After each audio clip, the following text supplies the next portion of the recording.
I'm Joy Vernon, and I'm the organizer for the Greater Seattle Tarot Meetup. And today we are talking about writing with tarot. And I am a tarot reader and have been since 1991. It is my, that's my specialty. I am also a writer and have been since I was, old enough to write. And definitely I remember producing a lot of work when I was 10 and probably earlier than that. However, I have a degree in English and a degree in theater. And so a lot of and then the writing classes that I've taken have been through Lighthouse Writers Workshop in Denver. And I mostly studied screenwriting there. So my background is a little bit different than other writers. And I'm not trained to teach writing. So I want to say that right off the bat. But I am trained in other things. So hopefully you will get a lot out of this and we can have fun together. So our agenda today, what is tarot, is going to be our first topic. I'm approaching this as if people don't know what tarot is, but I will go quickly through it because I think since this is on a tarot meetup, most people already know these things. So, but we will cover what is tarot, the writer's approach to tarot, hints for reading tarot, and then we'll look at our tarot spreads for writers. I have 5 of them for you, and then we'll do some exercises. So first off, what is tarot? We're just going to look at what it is, its makeup and structure, and why writers love working with tarot. The tarot is a cartomantic tool that uses beautiful images of myth and story to bring the subconscious to the surface where we can communicate with it. The cards are laid out in a pattern called a spread, which creates unique relationships between the cards. These relationships between the tarot archetypes form stories that can reflect our truth, guide our choices, and inspire our lives. So the basic tarot structure, the tarot is a 78 card deck, and it's divided into 22 major arcana, such as this High Priestess card here, and 56 minor arcana subdivided into the court cards, such as this Knight of Wands, and the pips, such as this 3 of Cups. And those images are from the Darkwood Tarot. Tarot is great for writers. Writers revel in the suggestive art of tarot. It's nonverbal expression, and I think this is the key. It is nonverbal expression, so it lets you speak your words. It prompts without giving you words to start with. And I think that's why writers love it so much. If you research, you got a head full of words. If you go and read other people's work, you've got a head full of words. When you work with tarot, you don't have words, you have images. And that lets your words come through. And I think that's why writers love it so much. So a writer's approach to tarot, translating the tarot into writer's words. So we start here with the major arcana, and they're the archetype cards. And this was the 22 cards out of the 78. They're the archetype cards. They represent themes and transitions. And just like some of the examples here, the Lover's card might represent, for instance, a marriage. A marriage is an overarching period of time within somebody's life. It's a major theme that they would go through. There's going to be all kinds of other little day-to-day events that happen during that time, but that's the major theme. And like I said, the major arcana archetypes also tend to represent transitions. And, just like the Hierophant teaching, the Lover's card here that can represent marriage, we're looking at major transitions. Graduating from school would be a major transition. Getting married would be a major transition. So the major arcana tends to point out those transitions. The minor arcana court cards are our people cards. They represent characters, but not just the characters, they also represent the character motivation. And so they can represent an overall personality, but they can also bring forth an aspect of the character. They could represent the energies that a character brings to a given situation, or they could just simply represent what the character wants. And a good example for me, I've got the Queen of Staffs over here. This is from the Tarot, the Moon Garden. The previous slide was the Victorian Romantic Tarot, and this is the Tarot of the Moon Garden. And the Queen of Wands, the Queen of Staffs here, which is the Queen of Wands, is fire in terms of element. The Queen of Wands is very independent. If somebody comes up in a tarot reading as a Queen of Wands, but they're asking about a relationship, they are an independent person, but then the whatever cards show up in the reading for them would then represent what they want out of the relationship. If they get the Queen of the Queen of Swords, they want equal partnership. If they get the Queen of Coins, coins is earth, which is stability, they want commitment and they want something that's stable and lasting. If they get the Queen of Cups, cups is water, which is emotion.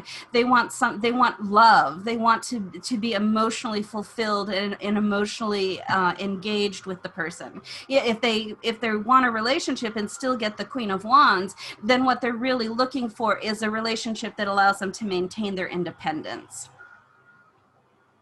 And then the minor arcana pip cards, or the numbered cards, are the action cards.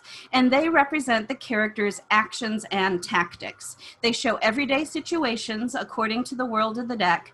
They show common tasks and events, and the fleeting instants of life, like photographs that capture moments. They can show the ins and outs of a given situation, the kind of ups and downs. So here are some hints for reading tarot. This is a little mini quick start guide to finding meaning in images. First of all, when working with the 4 suits equal the 4 elements. The most typical way of making the correspondence is that wands equal fire, cups equal water, swords equal air, and pentacles equal earth. So, and the symbolism for the 4 elements: fire is energy, will, determination, desire, and so on. Water is fluidity, emotions, intuition, nurturance, and some other keywords that I have there for you. Air is adaptability, thoughts, words, ideas, beliefs, communication. It's our speaking and writing area, and so on and so forth. And earth represents stability. It's commitment, security, dependability. It's the practical, physical, disciplined, and so on. And those of you that have worked with me for a while know that I love the 5 questions to find meaning in images. This is a technique that I developed for my students when I found a lot of them were having trouble approaching a card initially. They tended to want to go straight to the emotional tone. How did the character feel? And the more you can break it down into character and action, the more meat you'll get out of the card. The techniques used in this class are based on using a scenic tarot deck, in which all the cards are illustrated with characters that are doing something, interacting either with other characters, with props, or with their environment in some way. And these questions will let you jump straight into the meaning of those types of cards. So question 1, who is the character? And of course, we're looking for the main character in the card as best we can determine. And that could be a person, it could be an animal, or it could be implied. Who is the character? What are they doing? Where are they? What's the environment that they're in? What props and decorations are in the scene? And also, what is the mood or atmosphere? And I go into these questions in a lot more detail in the developing keywords for your deck video, which is up on my YouTube channel. So take a look for that, and you'll get a lot more information about those 5 questions and how to use them. So now we're coming into our tarot spreads for writers, and I had 5 from the last time I taught this class. These, and when I wrote this little blurb, I said, card arrays specially designed to snap your scenes and pop your plots. Well, I'm like, if I have snap and pop, I've got to have crackle your characters, or it just isn't parallel. And so I had to go and develop a new spread so that I could have a character development spread. So you get a bonus spread that the last time I taught this, they didn't have. So, tarot spreads for writers. And so these, like I said, are card arrays specially designed to snap your scenes, crackle your characters, and pop your plots. So the Aristotelian tarot spread, brilliant for brainstorming story ideas. This is super simple, beginning, middle, end, but it's useful. You can definitely make a spread out of that and get some useful information. And if you're just like flipping cards, just trying to like literally brainstorm what should I do next, this might be a really good place to start and just get some ideas. The Joseph Campbell Tarot spread, and this gets a little bit more into the I don't know, maybe more character arc of a plot, but it's your separation, initiation, and return. And so that initiation is going to be the major turning point for the character in terms of their development, in terms of character development, and then the return. And of course, there's a lot more to Joseph Campbell than just that, but that definitely will give you some good stuff to work with. So this is my favorite, the Screenwriter's Tarot spread. And this is one that I put together. It's kind of morphed over time. I've taught it many, many times. It's currently sitting at a 7-card spread. For a while I had it at 5 cards, but I kept adding things. And this is based primarily on Robert McKee, but also it has some elements of some other writers kind of thrown in, or some maybe some vocabulary from some other writers thrown in. But position 1 is stasis. And stasis is going to be your beginning situation, how things stand in the normal everyday world of your protagonist. Then we have position 2, the inciting incident. The inciting incident is what opens up the world of adventure. The inciting incident is the thing that starts the protagonist on their journey, that changes their everyday stasis. It interrupts it. Next, we have the complications of increasing intensity, and this is basically the bulk of the story, and it's just, you know, it's the introduction of your conflict, and then the intensifying of that conflict. The position 2, the inciting incident, usually the major dramatic question will come up either with that inciting incident or with the introduction of the conflict. Probably more with the inciting incident, but that'll come out pretty early on. What is the major dramatic question? What is the character trying to achieve or resolve? So like I said, with position 3, that's kind of the bulk of the story. And so if you want to draw multiple cards in there, that might be useful, depending on a number of factors with your story. Positions 4 and 5 sometimes work together and happen at the same time. Sometimes they're a little bit separated, but they are the crisis and the climax. The crisis is the primary ultimate challenge that the character faces, and the climax is them responding to or engaging with that and resolving that climax, taking it on. The climax answers the major dramatic question. Then we go into position 6, which is the resolution or the denouement, and that is the fallout afterwards. It's the unraveling of that's an Aristotelian word, unraveling. And so he was, of course, talking about tragedies, in which case the character's life had to unravel as part of the genre. But there'll still be, even when you're, so it's more relevant with more dramatic types of stories. But even in any kind of story, there'll be some kind of unraveling or change that you start to see. You start to see those examples of that. And then position 7 is the new stasis, and that's a new world of the character having gone through this experience of the story. This is really good for outlining a full arc for a story. and can give you a lot to work with if you spend the time with it. The last, well, not the last one, because I have that, I have the character one, but the next one, and this is the one that we're going to work with today in terms of some examples, is the goat tarot spread. And this is an actor's technique, and I first learned it in a theater conference that I attended many, many years ago. I learned it, if I remember correctly, I learned it as goal, obstacle, tactic, and emotion. But the current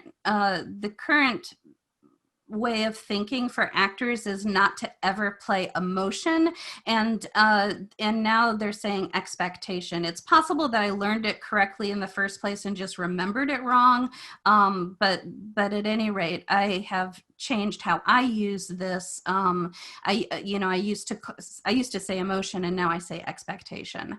So position 1 is the goal.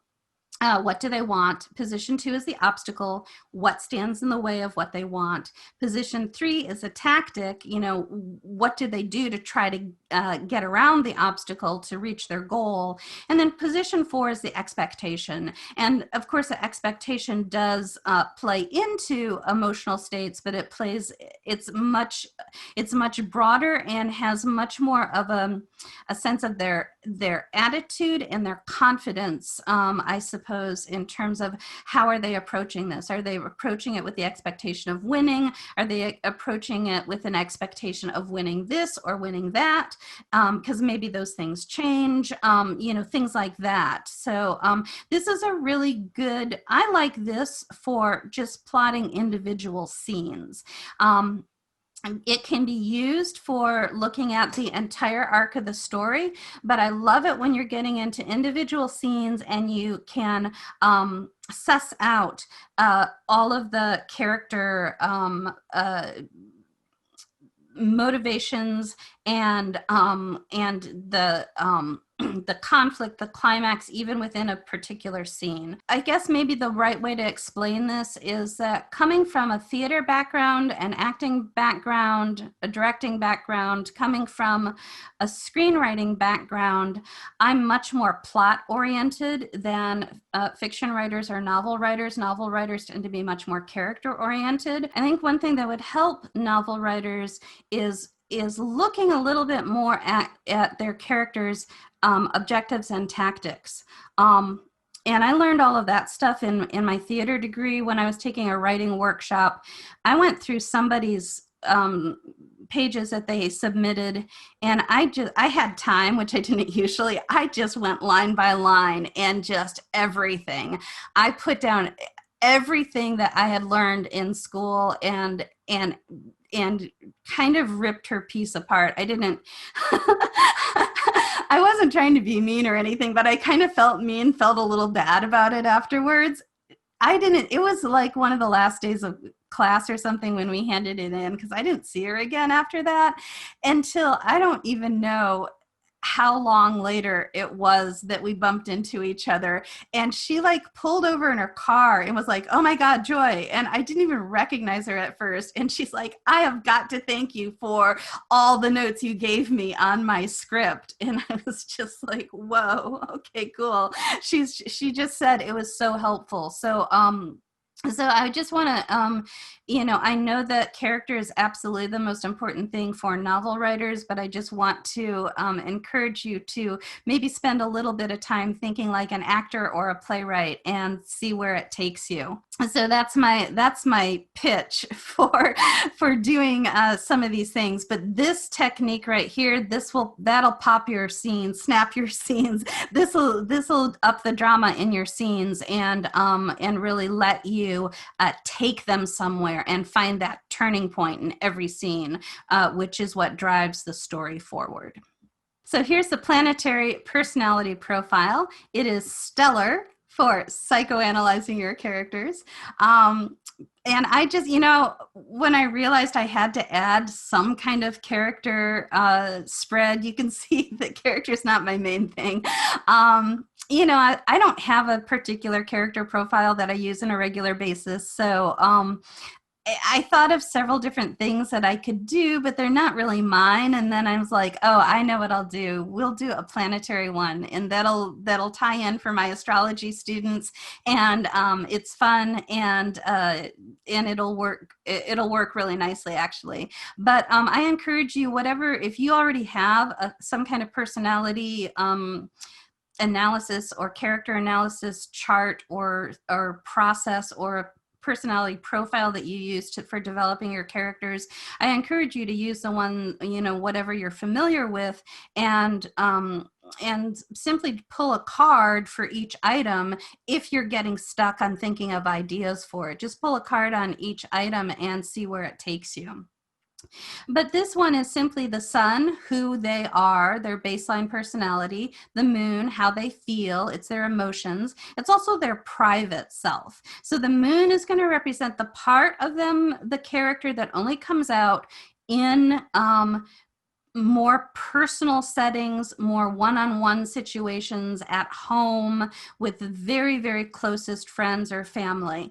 And so it's nice to have that sun-moon contrast so you understand both sides of your character's personality. Mercury is going to be, how do they think? How do they communicate?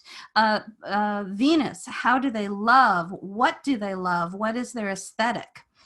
Position 5, Mars, how do they fight? It also can be their desire, their determination, how strong is it? How does it work within them? So those are some things to think about with position 5. Position 6, Jupiter, how they lead.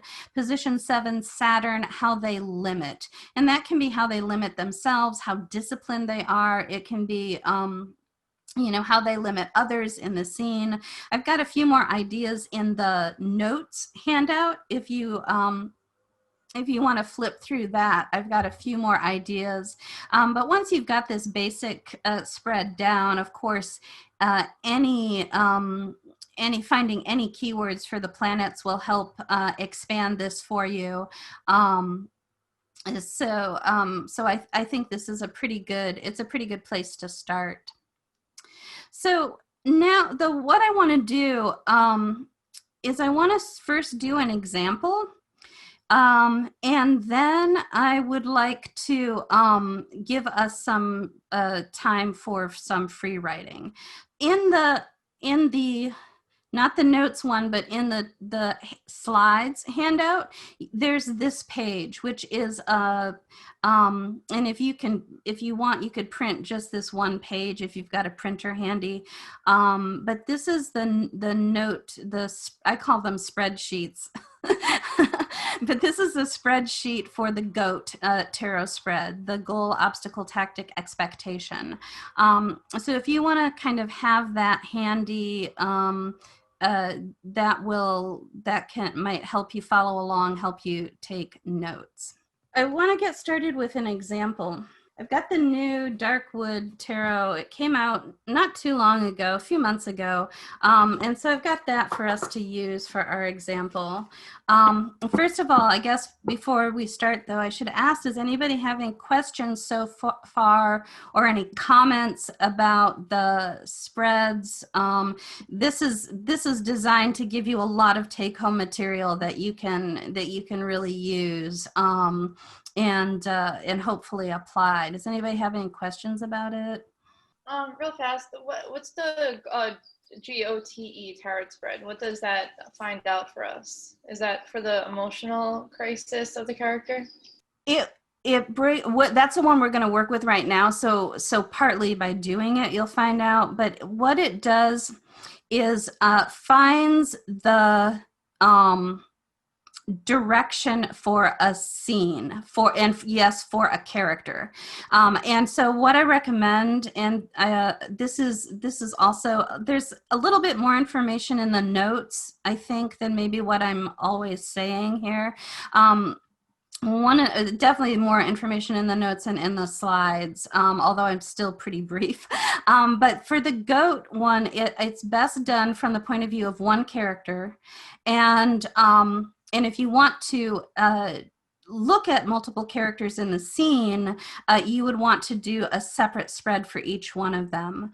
One of the things that was really stressed in my theater degree was we called it finding the verbs for the character, and the way we taught it, it seemed really tedious, and I hated it at the time. But for every line of dialogue, every single line of dialogue, sometimes if it was a longer line, we had to come up with multiple ones, but we had to come up with a verb of what the character was doing at the time, the action that they were doing, and it involved part of the subtext.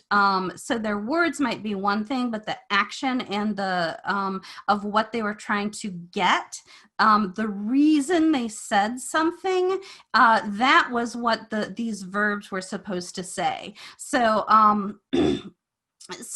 I think a lot of the goat spread helps not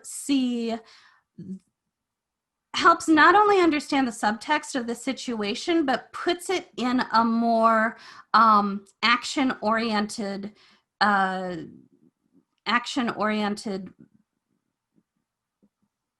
I don't know, paradigm. I don't know what the right word is, but makes it more action oriented. Yeah, action oriented context or something. Yeah, exactly. And so I think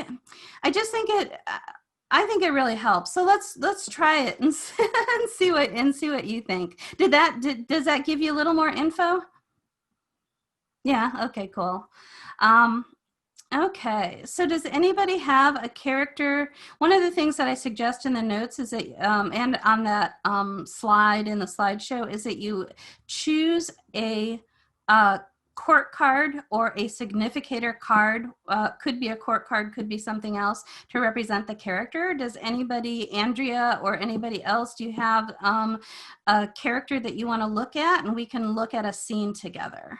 If you want me to go ahead and what do you, like, I have a character, do you want me to pick a court card for that character? Yeah, or? If you already know a court card that you would use for that character, let's go ahead and do it. And I guess I should have added, this technique works best with a character and a situation, and I didn't say that in the notes, so I need to add that. Character and a situation. So I guess I was kind of assuming that somebody would have a scene in mind that they're working on and would like to develop. I should have been more clear about that. But yeah, if you have a character, let us know what court card you'd like to use for them. Okay, let me think about it for a second. Lauren, if you've got one straight in your head, then go for it, because you know me, I'll waffle. Well, I think it's so obvious that your character is the Queen of Cups, but that's just me. Yes, I think there so you go. too. So let's go. Okay. I know her character. So. I thought this deck was in order. Maybe it's in order. Yeah, it's still in order. So I should be able to find that pretty easily. Okay, good. So we've got the Queen of Cups. Mm-hmm. And here she is in our Darkwood Tarot. I know this is never very clear in the Zoom platform, but she's got pointy elf ears, and she's kind of holding a cup and kneeling down by some water. She seems to be kind of reaching down and touching the water. So here's our Queen of Cups for our character. Now, do you have a situation that she's in or a particular scene you'd like to look at? Sure. So what is happening to her is, and the reason why I know why Lauren said Queen of Cups, and she's absolutely right, but she is on beside the ocean on a beach. Oh, perfect. Yes. Sometimes a little too on the nose, maybe, but that's okay. And things are being washed up onto the shore. Oh, interesting. And she's trying to decide what to do about it. So things like, there's a teapot, a silver teapot. There's a mirror. There's a locket. There's a watch. That kind of thing. Okay, awesome. This is good. Okay, so Susan, go ahead and pay attention to my cards here and focus on the character's goal. And when you're clear, don't think about what you think the goal is, just think about discovering the goal. And as you focus in on that, tell me to stop. I will say, just as an aside, it's a really interesting exercise when you have already been working on the scene, not to bring what you already know. Do you know what I mean? When you said, don't think about it, that's a very difficult thing to do. It's a very interesting thing to do, but it's, yes. Anyway. Well, and hopefully this will, I think a lot of these things are really useful to use if you feel yourself getting into a rut or getting blocked or slowing down or feeling like nothing's developing or nothing's going anywhere. Just let your process take you as far as it will. But when you want to shake it up and then these spreads will be really useful. So this is really nice. Her for the goal here, we have the Tower card. And so I'm gonna share all four of them just because, and this is kind of fascinating. Her obstacle is the Page of Cups. Her tactic is the Magician. It was reversed. And her expectation is a Page of Pentacles. It was also reversed. So let's just work through these one by one. And we've got 2 majors and 2 courts. So we don't have any pip cards, interestingly. And so that tells me, one of the things that'll tell me just right off the bat, that this scene, I would think that this scene is more important to the overall arc of your story. Is that true? Yes. Yeah. Very definitely. Yeah. Okay. Excellent. Good. And so with the Tower card, who wants to just throw out some ideas as a goal? The Tower card as a goal. And Susan or anybody else can jump in and give some ideas. Remember, you're welcome to write in the chat too if you would like to. I mean, I would say that a goal would be to change something existing or break an existing structure. Yeah, to break something down, to destroy something, to knock down. Would it also be that she's perhaps looking for that thunderbolt of inspiration, that she's looking for something revelatory? Yeah, absolutely. I think that's part of it too. I do think I like to stick to the immediacy of the cards, and so the immediacy of the Tower is usually a fairly difficult experience, and I do think that the enlightenment is part of it, but that ego loss can be very hard thing to go through, and that's supported by our obstacle, which is the Page of Cups. And my initial interpretation, just as soon as I saw that, is that the thing that is getting in her way, there's a maturity, that there is a development, and which is perfect. This is what we want in really in all of our scenes, but definitely in the whole story arc. There is a development from Page of Cups to Queen of Cups, and irregardless of this is your coming of age story, but irregardless of whether this story is in and of itself a coming of age story, regardless of the age of the main character, there is something in this scene, somehow she needs to come of age within the scene. Her the obstacle is this page that is holding her back from realizing that power and that inspiration and that advanced the enlightenment, as Lauren said, that comes through this process. But the child part of her is standing in the way of that. Does anybody want to add anything else in? It could be on a more literal level. Before I shouldn't do all the interpreting. I just get so excited. It could also, on a literal level, if the character has a daughter or a younger protege or something like that, even an animal or a pet, those are also really common interpretations, and Right. it could refer to that character that's part that is the obstacle. Even memories, childhood memories could be the obstacle here. Because that was going to be a question, whether it was more likely to be a part of her character, or whether, because I always think the pages quite often represent somebody else. But yeah, definitely it makes, because she is young. She is young. Okay. So it makes more sense that it's a part of her that she's having to either come to grips with or leave behind in order to move forward. And I love the idea of the childhood memories parts too. That's really good. Well, One of the things that and the one of the reasons I say it's the same person is because it's the same suit. Right. And Ania, I think you were starting to say something. Thanks.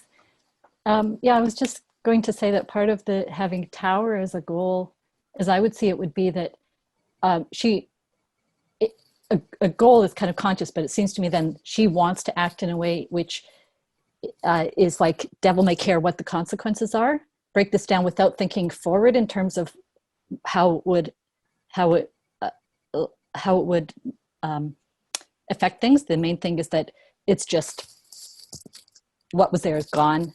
It's completely transformed. But then as an obstacle, the Page of Cups speaks to that maybe she can't disengage from the emotion around that, the sense of responsibility or guilt, or anticipating what it would do to her or somebody else's heart. Oh, nice. Thank you. Yeah, That's really lovely. nice. Thank you.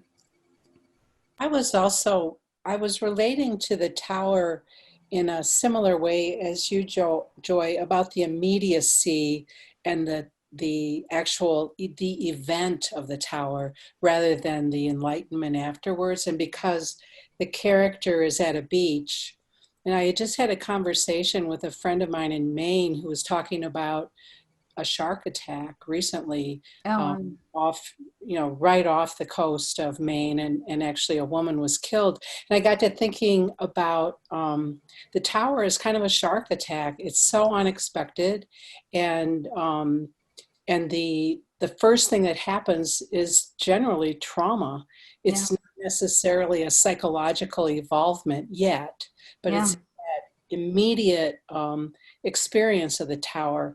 And then how it relates to the goal is a little confusing to me, other than if this character has experienced this sort of passive waiting for objects, which are actually fairly benign based on the writer's description, the clock, this, sort of a memory of objects kind of floating in, you can gather them or not. And there's a sort of a passivity to that. And is the tower a goal to be more active? I love it. Question I have. Wonderful. And I love the idea of the shark attack. And the thing that makes me think of this, and we could pull this in, maybe, the tower is Mars, and Mars is known for cutting. Maybe, if it would not be uncommon if things are washing up for something to be sharp or jagged, and that she's finding beautiful things and yet one of them cuts her. And so there's a recoiling of, these are fascinating things and yet I've been hurt. That might really kind of up the stakes in that scene and deepen the emotional response to how she's experiencing the event. Mm-hmm. So let's go ahead and move forward. I love everybody's ideas. I think this is fabulous. The next thing is our tactic, and we get the magician. And of course it came up reversed, and I don't care if people want to read the reversal or not. I tend not to, especially when I'm working with a new deck, just because I want to look at the picture upright. But at the same time, that very well could give us, especially with what Joan was saying, it was about the idea of her passivity that was possible problem in the scene is that might make sense, that she might be trying to act without taking charge, or without taking control. So so that might be something. So let's look at that magician, both either upright or reversed, and come up with how this might play into tactic. And again, and so we have to keep in mind that what the goal is. And we've looked at a lot of different things. I think the main goal that I see, I guess, Susan, let's have you say, of the different things we learned for the goal, what is the one that you want to work with most right now? I like the idea of taking action to do with these things, but without thinking about the consequences. I like that. And the other thing that just for me, the tower, it's not so much a goal thing, but it's if you backtrack a little bit, it's like, what has happened? What event has happened to make these things come to the beach? So the tower for me is very interesting in that regard. But I do like the idea of deciding that something has to be done, something has to be changed, and not worrying about the consequences. I like that. Okay, so do you know, based on your character, what she realizes has to be changed, or what it's regarding? I know, but I don't. But she doesn't know yet. And I should explain. Go ahead and we need to take it from her point of view. Yeah. So from her point of view, what's her point of view with so it? I should explain that from her, she lives on this beach with two other sisters. Whether they really are or not, we don't know. I haven't decided. And they're older. And when these things start washing up, one of them is who is very intuitive, and says that these are very important things and they must be taken care of and they're sacred and we need to look after them. And I think where they have come from has either, because she says at one point, these aren't things that people lose. Somehow they have been separated from these things. So we still need a goal. Does she want to get them back to the person? Does she want to uncover where they came from? What's the goal? The goal is she wants to get them back to whoever lost them. So so this is explaining then that she and this is one of the things I love about tarot. It can take us all different places, but this is what's cool about positional spreads, is that it locks us into one thing. It's like, yes, this can be backstory. It can be all kinds of character development and really cool things, but today we need it to be our goal. And so so her goal is to discover something destroyed, something that got these things going here. Her goal is to return it from where it got destroyed. Right. Okay.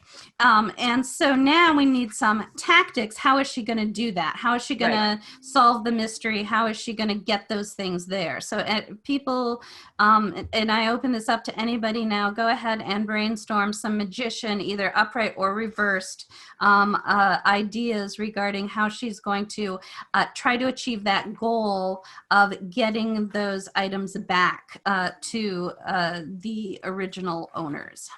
The first thing that jumps out for me with the magician is, the magician uses all the tactics available and accesses all of the elements. And I don't know, with this character, it may be, who knows, maybe it's something new for her to even be aware of all of her powers.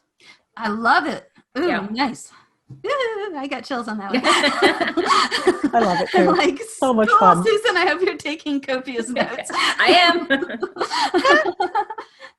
Along with that idea too, I think about the psychics, the clairvoyants that are able to touch objects and see the histories, and maybe psychometry. Yeah, I was thinking about psychometry, or maybe she discovers that maybe the objects have some inherent who knows, and she's able to get a vision of it And like I just imagine her like at a table, like the magician, like touching each of the objects. Yeah, you know what I love about that as well is if we're talking about not understanding consequences, you know, yes, she goes at this with a magical approach in psychometry, and yet the visions that come to her are way more than she asked for.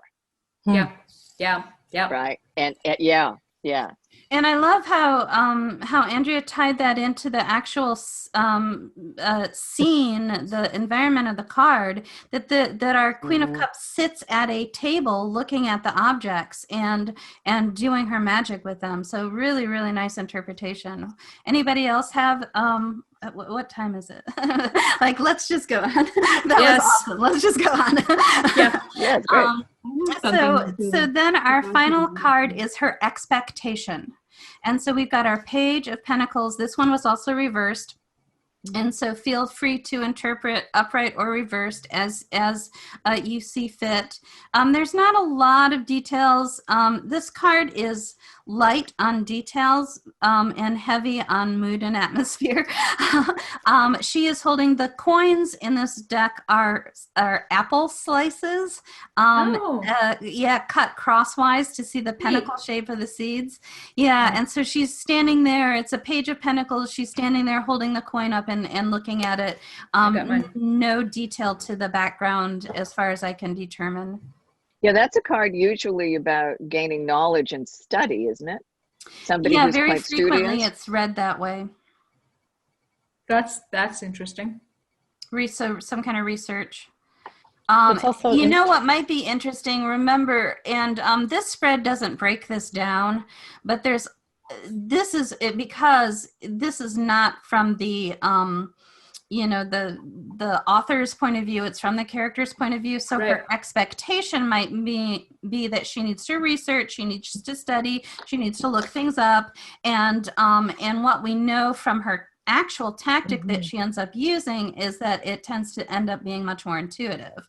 So maybe that's an expectation that the scene then changes during that is undermined during the course of the scene, and that would give us again some a twist, a development that would be interesting and intriguing. What else do we have for that Page of Pentacles? I mean, it's interesting to me that's like Earth, right? The pentacles are Earth elements. So in a way, it's kind of the opposite of the water and all of, and as you said, the intuitive side. So I don't know what to say about the fact that it's an expectation, because that may or may not be the right expectation, but it's really more about just what will happen in that scene, right? Exactly. And that's okay if it's not the right expectation, because, we've determined that she's a younger kind of inexperienced person that is going to go through some growing up as a result of, particularly of this scene itself. So it's okay that her expectation is not the right one. And in that case, what would you say about that? I see it something with wealth or stability, and I think the Page of Pentacles could be like maybe like a naive choice or a naive like expectation or wanting to possibly get like monetary stuff from the objects, and then I think good. I'm super bad at interrupting people. As soon as I hear a point, I jump on it. So I'm like, oh, that's a good one. Let's just go with that. Sorry to all of you if I've interrupted too early before you made your full point. You can come back and continue it if I do interrupt. But I like that, maybe one of her initial motivations or expectations is that she can, get a reward. She's collecting these things thinking that she'll get a reward.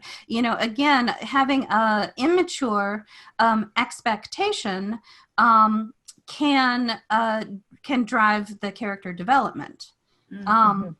So we've seen, I think we've gotten some really nice interpretations here and a lot to work with. And I do want to kind of go on and give you guys a little bit of time to do some writing yourself. Thank you. For us to kind of come back and share, which is what we do if we were in person. It's going to be weird on Zoom, but I'm going to try it. So does anybody have any concluding comments about the goat spread or how it works, or anything here? Or Susan, do you have anything you want? I just want to say thank you to everybody for your input. It's greatly appreciated. Thank you. Okay, awesome. So I'm gonna try to be quiet and give you. So you guys have the handouts, right? You have the spread. You can spend some time pulling some cards, taking some notes, and then we will meet back at about in 15 minutes. minutes. Okay. Thanks, everybody.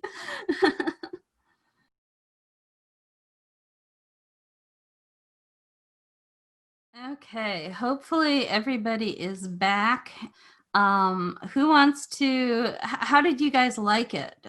Feel free to unmute yourself and chime in. Was it useful? Did you get some good results? Yeah, I'm seeing some nodding. Who wants to share and talk about or ask questions or whatever? Okay, can I go? Can I go? Please, please, please. Yes, Lauren, you can go.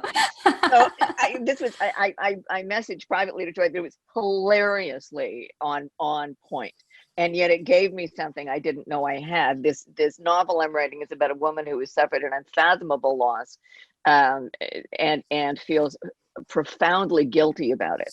That there's something she did that caused this, and so she leaves everything she knows, heads up to a cabin in the mountains. Where did I get that idea from? She said, sitting in a cabin on the mountains, in order really to see if she can escape from her own life, from the guilt, from the taint of what she's done. She's quite smart. She was a journalist. She certainly thinks she's smarter than the people who live up in the mountain. She keeps people at bay with her wits. And really, of course, her expectation is that she will die in one way or another, die to her past life, perhaps die completely, although she doesn't want to commit suicide because she's quite convinced that the people whose deaths she believes she caused, she may not escape the guilt of that even if she dies. So here are the cards, I think hilarious. Ace of Pentacles, which in my deck is a bear in a cave. Right? I use the druid craft. So there's this sense of isolation and going within, and also that this was the past, the solid foundation that she had before. And then the Prince of Cups, so somebody who has suffered a loss, but it needs to move forward in the day, and she obviously can't. The Queen of Swords for her tactics with all that wit and intelligence, and the expectation. Oh, wow. The Death card. Oh my gosh. So it's like, wow. Okay. But as I was reading them, what I realized is that this is part of that arrogance that she feels, that, that distance, and that is really about not believing that this sort of agony is universal, and that's where she's got to go. And I didn't have that before. So yay, this class. That's awesome. Thank you. Cool. Good. Yes, it is. Awesome. Yeah. Who else wants to share? Yeah, thanks. So I'm working on something in which someone lives on a farm, and his home situation is really bad with his wife, and it resulted in the past with a couple of secretly buried baby bodies. And that is bad. That's bad. And there's a little tiny house kind of shed in the back, and a woman shows up. Her mom used to live and work there, and she wants to move into that shed. So the scene that I was looking at was after that woman shows up, and that woman actually is going to be, she has some almost magical powers, but the scene is about Paul, the guy, and it's after that young woman shows up and says that she's moving in and she has a right to.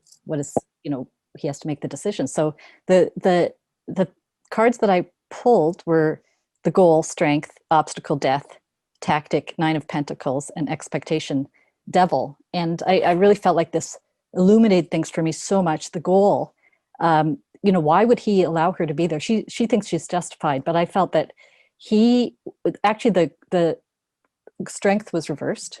So I felt that he wants to kind of overpower and get the better of her and subdue her. And she's a very strong young woman. She's the one who really has the power. The obstacle is death. I mean, the problem is that literally there are bodies in the garden which need to be kept secret. Yeah. And the tactic, the 9 of Pentacles, the lady with the bird in the garden, I'm looking at the Rider-Waite. I know. Yeah. The focus on trying to blind her to what's below and focus on the solidity of the garden and everything in the backyard there, and not what's hidden with the, she's holding and has bound that bird, right? Wow. And then the expectation of the devil, which all of these were jumpers. And I also jumped twice. I was shuffling while you were talking earlier, and twice the emperor jumped out. So I'm looking at him as the emperor who wants to anyway, the expectation devil, as that was falling out, I thought it was the lovers. So I felt as an expectation, he can see by the end of this scene that he will obsess over her, that there's something about her being a more alluring partner, that there's a danger for him.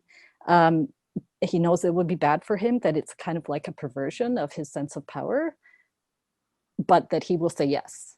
Wow. Oh, intense. I love it. I love it. Yeah, great, Anya. Cool, cool. Okay, we probably have time for one more person to share their spread, or again, to ask any questions if you have any questions. It sounds like people are having good results. Is that true?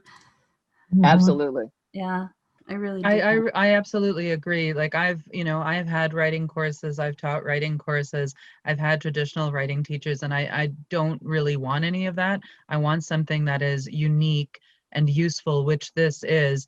I mean, we don't have time to do mine, but I got some quite surprising things in doing this spread, and I found it quite useful. So this is the kind of thing I'm looking for. Anybody else have any, I don't know, anybody else have anything else to share, talk about? Did you ever just pick cards at random just to come up with a random character, or just spontaneous story? Oh yeah, for sure. That's a fun way for me to just flip through the deck and just, cut it and just be like, what am I supposed to be working on right now? It's like, oh, look, I've got a card. Yeah, for sure. Do you do that? How does it work for you? Do you get good results? No, I never done something like this before or that, but I didn't really have a particular story in mind. So I picked the cards and I kind of came up with the story then, but I was wondering if there's sort of because I like free form and what is it when you just talk automatically, and just see what happens, or I like that idea. I'm an artist. I'm more visual. Okay, yeah, it's just positionless spread or no position spread or a free form spread is kind of what people talk about. And yeah, it's good. One of the benefits of doing free form spreads is just lay cards down and then look for the connections.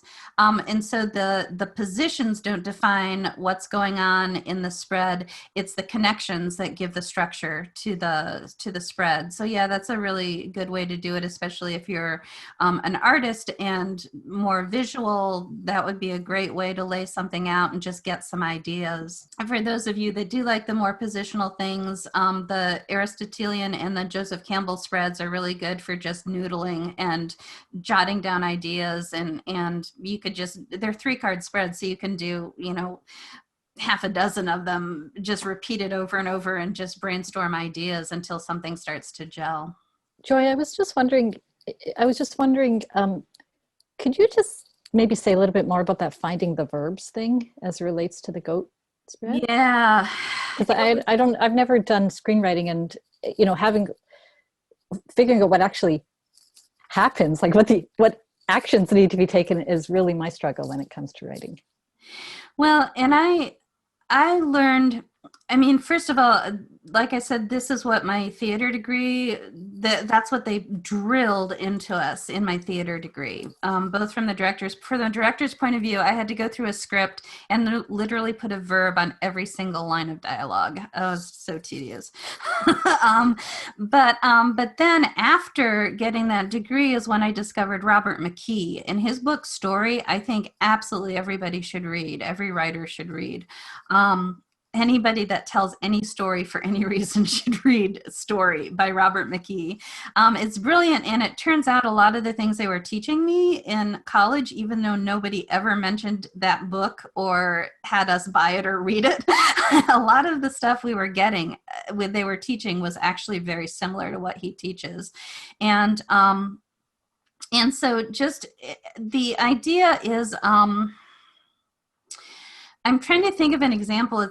Again, so, okay, I know we can use Susan's scene, even though she's not here, just because we talked about it together. So we had a character, the Queen of Cups, and her objective was the Tower card to return these lost items. And so everything in the scene would have to be about what tactics is she using to discover all the questions that need to be answered in order to return these. And so even if she, sits at the edge of the ocean and stares out at the waves, that's a beautiful image, and it is imagistic, and it again, it has an atmospheric or environmental kind of presence to it, but it has no drive to it, and the actions drive the scene forward. And so as she's looking at the waves, we would have to come out, what action is she taking? And this is what helped my friend a lot when I analyzed her, when I did the comments on her script, is that she had a teenage character who was bored, which is basically a really good description of your average teenage character, and bored and pouty and moody. But I kept going in and what is she doing? She doesn't just go out on the balcony and smoke a cigarette. What is she doing? She's, what is the verb? What is she trying to achieve? And she might have, and we kind of talked about this before, but she might have a goal, an objective. She might have an action that she's trying to take that might not make sense to the rest of us, but that's okay if it's part of her world and part of her character. And so it's like, if a character's sitting by the ocean, what are they trying to do? And we don't want to be, because that just takes us back into, to be bored or to be mesmerized by the ocean or whatever. We want action. We want those active verbs, and to search, to seek. Maybe she's not just, meditating by the waves. Maybe she's searching for something. And how can you bring that forward? Either by giving her something to find, maybe she sees something out there, maybe something washes up. Maybe that's how her intuition opens, because she's searching for something, and the thing that she's thinking about, I wish I could find this, and then it washes up on the shore, and she's like, whoa, that's weird, and all of a sudden things develop and there's direction. And that's the main thing that novelists don't get trained in, and screenwriters do get trained in. And I think it adds tons when novels, they don't have to be big for a novel. It doesn't have to be big, and it can be internal for a novel, where it can't in a screenplay. But yeah, it really brings up, it really drives the scene. Does that help? Does that explain it? I'm not sure if I'm doing a good job or not. Yeah, it does. Thanks. And I think that part of what you're saying is that you could assign a verb not just to dialogue, but also even just like internal dialogue in a way, or yeah, exactly. Because novels are not going to, screenplay is all dialogue and action scenes and car chases. But yeah, your novels are going to have to rely a lot more on the internal dialogue. So yes. Thanks. So anyway, I think I'm going to bring this to a close. I really, really, really appreciate all you guys being here. I really appreciate all the support that you guys are giving me. And so just thank you all like tremendously. I appreciate all of you for supporting me and for being here and for sharing this with me. So bye. Thank you, Joy. Thank you so much. Bye.